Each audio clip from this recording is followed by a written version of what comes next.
বিসমিল্লাহির রহমানির রহিম। যে যেখান থেকে দেখছেন এবং দেখবেন লাইভ স্ট্রিমটি, সকলকে জানাচ্ছি আসসালামু আলাইকুম। শুভ সকাল, শুভ সকাল, শুভ সকাল। পবিত্র মাহে রমজানের আজ চতুর্থ দিন, সকলকে জানাচ্ছি অভিনন্দন। আসুন আমরা সিয়াম সাধনা করি, মহান আল্লাহ তাআলাকে খুশি করি।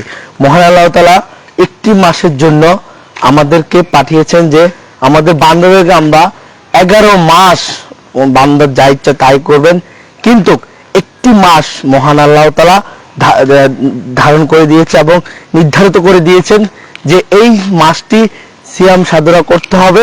এবং মহান আল্লাহ তাআলা বলেছেন যে এই যে রমজান মাস, সিয়াম সাধনার মধ্যে রমজান মাসে ফজিলত বেশি। আপনি 1 টাকা যদি কারোকে দান করেন, এই 70 গুণ সওয়াব আপনি পাবেন। আসুন আমরা নিজেও খাই, অন্যকেও খাওয়াই।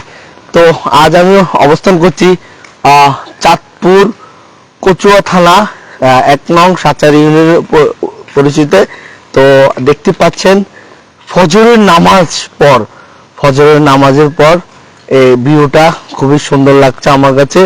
তো আসলে আপনাদের সাথে যুক্ত হওয়ার একটি কারণ, আপনারা অবশ্যই অবগত আছেন যে আমি বেশ কিছু কাজে কিন্তু চট্টগ্রাম থেকে চাঁদপুর উদ্দেশ্যে রওনা হলাম।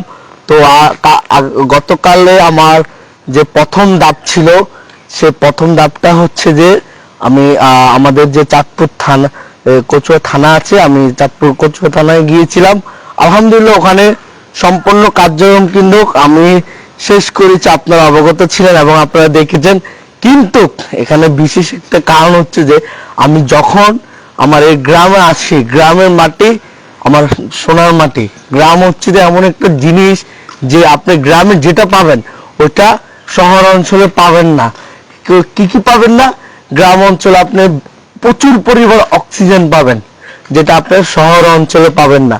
তো সেই অক্সিজেনটা কিন্তু আপনি গ্রাম অঞ্চলে পাচ্ছেন, এবং গ্রাম অঞ্চলে কিন্তু প্রচুর পরিমাণ গাছ আছে, গাছের কারণে কিন্তু অক্সিজেন। এবং এই যে সকালে দেখেন, এই যে সকাল টাইমে ফজরের নামাজের পর কি একটা ভালো লাগছে, এখানে আপনাদেরকে বলি বুঝাতে পারবো না দর্শক। তো আমার সাথে এখন রয়েছেন আমার জাহাঙ্গীর মামা। আসলে আমরা ছোট থেকে একসাথে বড় হয়েছি, আমার বন্ধু বললো সই, আমার একদিকে মামা হয়। তো আসলে গ্রাম অঞ্চলে আমি যখনই আসি না কেন, এই মামা আমাকে চারিদিকে অনেক ঘুরায়। তো গতকালকে কিন্তু আমার সফর সঙ্গী হিসাবে ছিলেন আমার জাহাঙ্গীর মামা। আমি মামাকে জিজ্ঞেস করবো, মামা কেমন লাগছে মামা? আসসালামু আলাইকুম।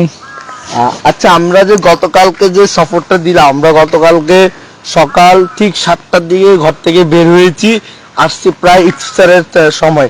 তো এই যে পুরোটা দিন আমরা বিভিন্ন জায়গায় গেলাম, বা বিভিন্ন একটি সফর সঙ্গী হিসাবে আপনি আমার সাথে ছিলেন, আপনার কেমন লাগলো? আলহামদুলিল্লাহ, আমার তো অনেক ভালো লাগছে। অনেকদিন পরে মামা আপনাকে পাইছি, আমি আপনার সাথে ঘুরে অনেক মনে ভালো লাগছে। ঠিক আছে, এখন আমি শুধু এটাই বলতে চাই যে মাঝে মাঝে আসবেন, বাকিনের সাথে সময় দিবেন, ঘুরবেন, এটাই আপনার থেকে আশা করি। ঠিক আছে, মামাকে আমি অসংখ্য ধন্যবাদ জানাচ্ছি। দর্শক, আমার মামা কিন্তু এখানে যেটা আপনারা গতকালকে দেখেছেন, মামা বাইক রাইড করেছেন এবং সবসময় বাইক চালানো। তো মামার জন্য আপনারা সবাই দোয়া করবেন, যেহেতু মহান আল্লাহ তাআলা মামাকে সুস্থ রাখে এবং রাস্তাঘাটে যেতে মহান আল্লাহ তাআলা সুস্থ রাখে, নিরাপদ থাকে, সেই কামনা করবেন আপনারা ইনশাআল্লাহ। তো আজ আমার দ্বিতীয় ধাপের আজকে প্রথম ধাপ। দ্বিতীয় ধাপের কার্যক্রম হচ্ছে যে আমি অলরেডি বের হয়ে গিয়েছি বাসা থেকে, দেখতে পাচ্ছেন। রাতে কিন্তু আমার নামের বাসায় ছিলাম, আমাদের বাসায়। তো আলহামদুলিল্লাহ সেহরি খেয়ে নামাজ পড়ে মহান আল্লাহ তাআলার অশেষ রহমতে আপনাদের সকলের দোয়া, এখন আমার আজ গন্তব্য হচ্ছে আমি যাবো যে চাঁদপুর ওয়ারলেস তো চাঁদপুর ওয়ারলেস যাব। এখন আমি বর্তমানে আছি যে সাচার। তখন আমি চাঁদপুর ওয়ারলেসের উদ্দেশ্যে রওনা হয়েছি। তো আপনারা সবাই যে যেখান থেকে লাইভ স্ট্রিমটি আমার দেখছেন এবং দেখবেন, সকলকে আমি আবারও পবিত্র মাহে রমজানের শুভেচ্ছা জানিয়ে বিদায় নিচ্ছি। আসসালামু আলাইকুম রহমতুল্লাহ ওয়া বারাকাতুহু। এটা তারা এই সাই চিনি কয়জন? একজনও নাই। কি হবে?